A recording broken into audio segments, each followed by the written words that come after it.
Fabrizio Raso, presidente del Centro Consumatori Italia. Ecco, parliamo con lui di questo parco eolico che dovrebbe, hanno presentato il progetto, la richiesta in una zona di 240 km quadrati che va da Porto Empedocle, Sciacca fino a Gela, Licata, ma anche oltre. La vostra opinione, cosa avete fatto e cosa si può fare per fermare anche questa iniziativa? Beh, noi non crediamo in questi megaparchi eolici che invadono i territori e di fatto se ne appropriano, diventa una privatizzazione di quello che è un grande specchio d'acqua che riguarda la provincia di Agrigento. Abbiamo una serie di grandi perplessità. Intanto perché una SRL con 10.000 euro di capitale e la cosa la dice lunga, e poi per il progetto in quanto tale, un megaparco eolico di 346 km quadrati, che non sappiamo poi quali saranno gli sviluppi.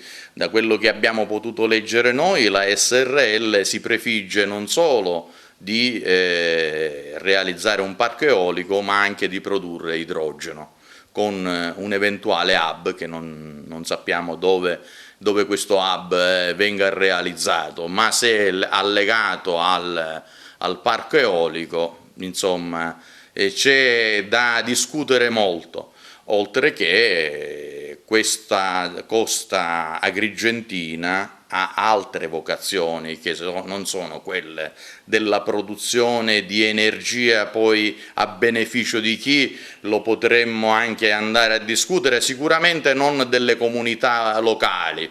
Le comunità locali di benefici dalle paleoliche e da tutte queste energie che vengono depredate in Sicilia non hanno mai avuto nessun beneficio, solo svantaggi. Basta dire che in Sicilia viene prodotto il 40% delle energie alternative, ma la bolletta dei siciliani è come quella degli utenti di Treviso o di Milano.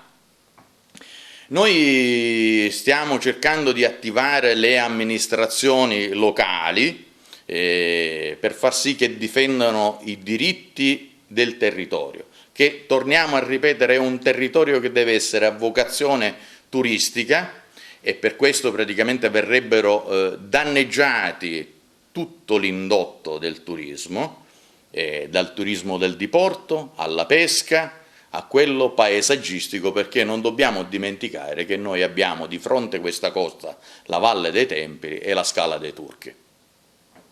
Parliamo anche di questo momento speculativo. Voi avete dichiarato in un vostro comunicato stampa con il gas che nella asta di ieri è arrivato a toccare il massimo storico, oltre 320 euro a megawattora, quando un anno fa era non più di 25 euro. Ecco, cosa sta succedendo? Cosa sta succedendo? Che tutte le società che naturalmente orbitano intorno alla borsa di Amsterdam e non solo alla borsa di Amsterdam stanno facendo una mera speculazione. Non c'è realmente né un aumento della domanda né una diminuzione di fatto dell'offerta del gas, ma è solo una mera operazione di speculazione finanziaria a cui il governo italiano fa farina molle.